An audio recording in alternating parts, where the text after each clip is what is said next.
If you don't know and you just decided to designate to go into every country, the cost can be very significant. So when I was in-house managing the portfolio at Invisalign, the founder, Zia Chishti, told me to go everywhere. And that was over 20 years ago. It was $250,000. Now that cost is more into the $600,000 to $700,000 in fees. Think of this, the PCT, as a fee deferral mechanism. You're paying roughly $5,000 to $7,000 to defer the decision to file by another year and a half, or a total of 30 months.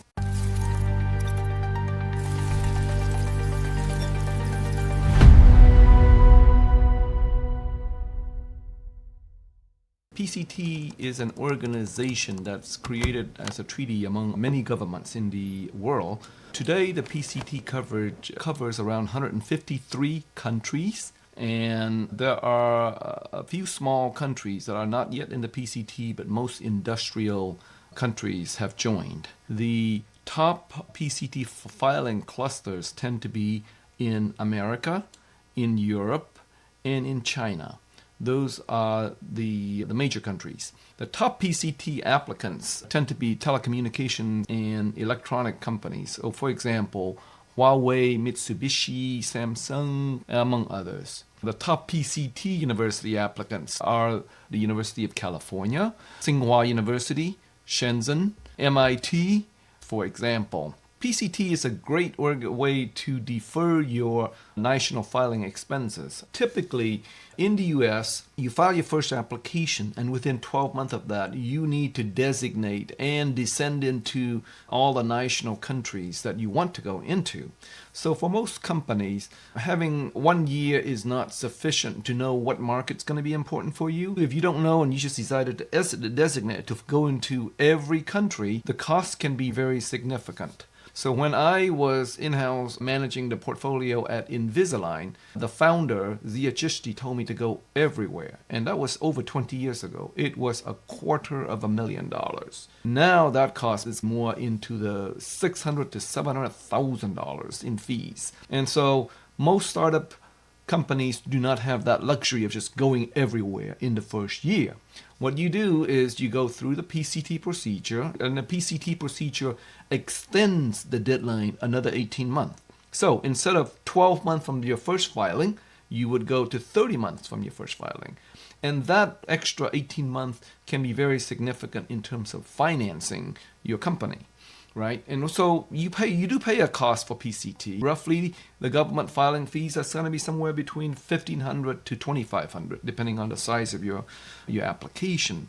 And on top of that, there's going to be some legal expenses to file it. So on average, it's going to cost you $5,000 to $7,000 to file a PCT. So think of this, the PCT, as a fee deferral mechanism. You're paying roughly $5,000 to $7,000 to defer the decision to file by another year and a half, or a total of 30 months from the very first priority. And for many companies, that's very significant incentives, because you can, if you can defer by another year and a half, you can either get acquired, or you have enough sales where the extra cost is a rounding error, or you get more investors coming in, and you still preserve your options for patenting globally for 30 months. So that's the powerful draw of the PCT. And so let's give a concrete example. Let's say on January 1st, 2025, you file a provisional.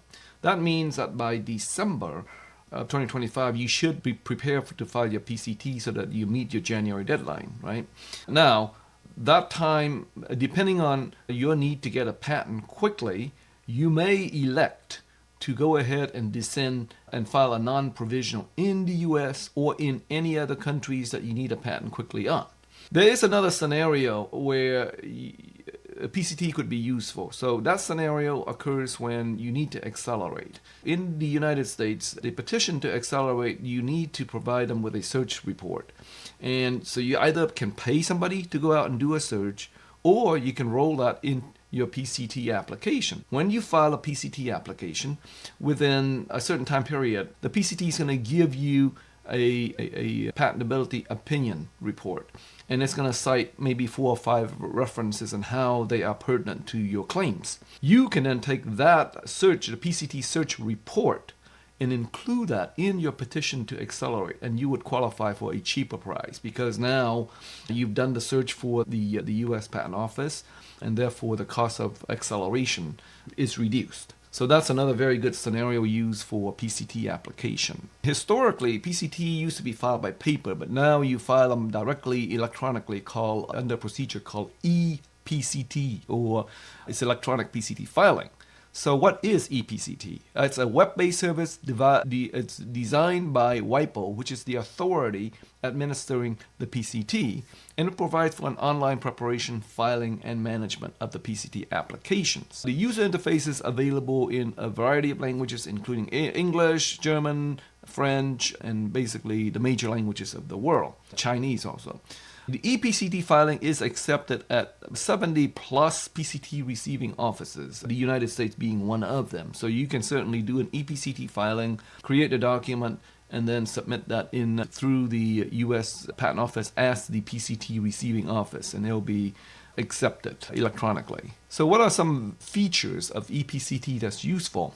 First, they have a graphical representation of the PCT timeline limit and a summary of the key date that you must send into the national filing. The date and time is stated in Geneva, Switzerland, and displayed at the top so that you'll know what time zone that's in. The notification from the ePCT is also helpful to remind you of key events in the life cycle of a PCT application. And typically they're email alerts. The PCT also has a mechanism to receive PCT sequence listings. There is a method where the WIPO standard called ST26, which is the recommended standard for the presentation of nucleotide and amino acid sequence listings using XML, created this WIPO sequence software tool. PCT also provides a licensing availability feature. So applicants interested in concluding license agreements based on the PCT applications may ask the International Bureau to make information available for the published PCT database for licensing. And so you can file multiple licensing requests or update previously submitted licensing requests in part of this. So in short, the PCT provides significant benefits. And for organizations such as technology transfer offices, if they use outside counsel to prepare and file PCTs, the technology transfer offices can also request that the filing attorney give the ePCT e-viewer access rights in the application so that the technology transfer offices can see the file and, if they want to, receive notifications when new items appear. If you have any questions, please feel free to contact us at info@patentpc.com. We look forward to helping founders and technology transfer offices. Thank you so much.